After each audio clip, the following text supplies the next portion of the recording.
Halo,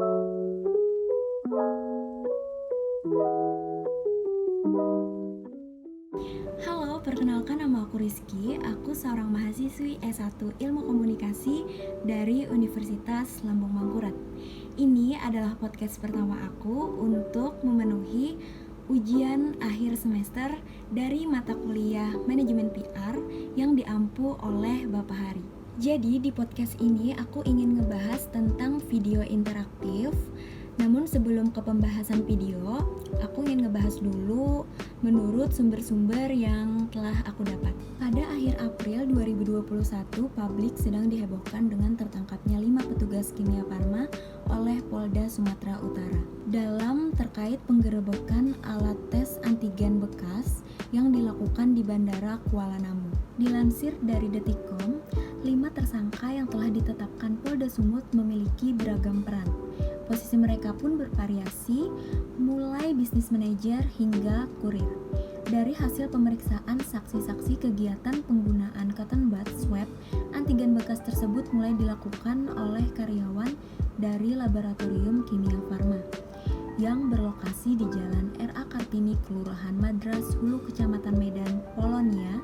Nah, selain itu ada sumber lain yang dilansir dari kompas.com. Direktur Utama PT Kimia Farma, Nurjahjo Walujowibowo mengatakan, KFD bersungguh-sungguh membenahi internal perusahaan demi kinerja perusahaan yang lebih baik, sehingga dapat memberikan layanan yang profesional dan berkualitas bagi masyarakat. Kimia Farma juga sekarang ini sudah melakukan pembenahan usai pergantian seluruh direksi. Pembenahan ini juga bertujuan untuk memastikan seluruh laboratorium dan klinik perusahaan seluruh Indonesia telah sesuai dengan standar operating procedure atau yang bisa disebut dengan SOP. Menteri BUMN Erick Thohir mengatakan kasus yang terjadi di Bandara Kuala Namu adalah persoalan yang mesti direspon secara profesional dan serius. Erick mengatakan ada kelemahan sistematis yang membuat kasus antigen bekas dapat terjadi. Dia menyebutkan hal ini berdampak luas bagi kepercayaan masyarakat. Menurut Erick, sebagai perusahaan layanan kesehatan, kepercayaan masyarakat terhadap kualitas pelayanan menjadi hal yang tak bisa ditawar. Nah, sekarang aku ingin ngebahas video interaktif dari video YouTube yang berjudul Terungkap Alat Swab Antigen Bekas yang diupload oleh Kompas TV. Narasumber dalam video ini adalah antara Mas Ayub, Adil Fadila, Dr. Siti, dan Mas Tulus Abadi. Saya membahas video ini dengan perspektif disiplin PR. Jadi saya sudah menyaksikan video tersebut sampai dengan selesai. Dan yang saya temui dalam video tersebut adalah bahwa Tulus Abadi, Ketua Pengurus Harian YLKI, mengatakan, saya kira pelakunya memang harus kena sanksi hukum sesuai dengan tindakannya. Tetapi ini juga tidak cukup. Apakah mereka berani bertindak sendiri atau juga karena lemahnya pengawasan? Jadi unsur pimpinan juga harus diperiksa karena kami menduga ini bisa jadi terstruktur. Ya, kami khawatir sekali karena ini menyangkut keamanan dan keselamatan konsumen, dan di sisi lain ini merupakan kontraproduktif untuk upaya pengendalian pandemi di Indonesia. Berdasarkan video yang telah kita tonton tadi, narasumber mengatakan bahwa kasus antigen bekas ini sepatutnya perlu ada tindak lanjut yang konkret agar adanya transparansi antara masyarakat dan pemerintah, supaya ini bisa jadi pembelajaran terhadap kasus-kasus berikutnya dan terhadap tingkat kewaspadaan kita di tengah pandemi. Selanjutnya saya akan menampilkan sebuah potongan video Adil Fadila selaku Direktur Utama PT Kimia Farma Diagnostika saat menjelaskan, menerangkan tentang kasus antigen bekas ini. Ini faktor pendukungnya adalah otak yang menjadi kejahatan adalah seorang business manager yang tidak bisa ditolak mungkin ya oleh staf-staf yang lainnya. Mereka tidak berani melawan perintahnya begitu.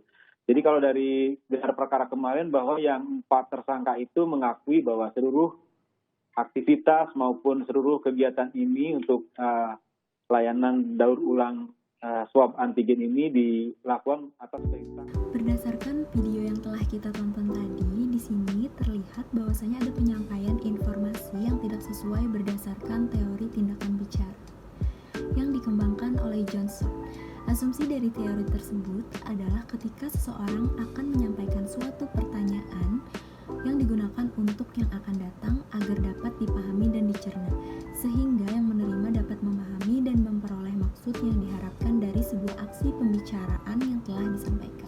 Aku ingin ngasih contoh dari pemikiran ini adalah tentang pernyataan tanda kutip "saya lapar". Ini tidak hanya diartikan sebagai sebuah pernyataan, namun dapat diartikan pula bahwa komunikator menginginkan komunikannya menawarkan makanan kepadanya. Dapat pula diartikan bahwa komunikator hendak menawarkan komunikan untuk makan bersama, dan hal atau aktivitas lain yang dituju oleh komunikator. Ketika seseorang berbicara dalam pandangan Stott, orang itu sedang melakukan permainan bahasa dengan maksud-maksud tertentu. Nah, jadi kesimpulan dari pembahasan yang sudah aku jelaskan tadi, teori tindakan bicara ini sangat berkaitan dengan video yang telah kita tonton tadi.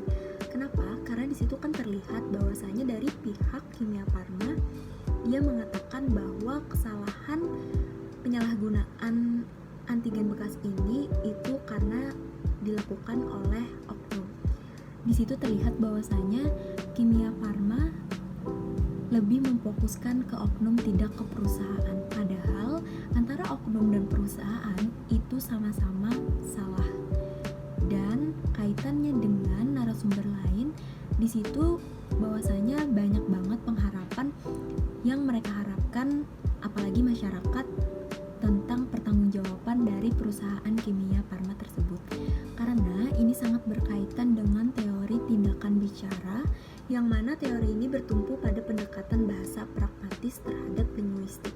Teori ini juga mengusulkan bahwa ketika mengatakan sesuatu, kita tidak hanya merangkai kata-kata, yaitu tingkat sintaksis, atau bahkan menyatakan beberapa makna, yaitu tingkat semantik, tapi justru kita melakukan sebuah tindakan dengan kata-kata tersebut. Sekian podcast aku kali ini. Mohon maaf apabila ada kesalahan dan kekurangan. Semoga kedepannya bisa lebih baik. Terima kasih sudah menonton. Assalamualaikum warahmatullahi wabarakatuh.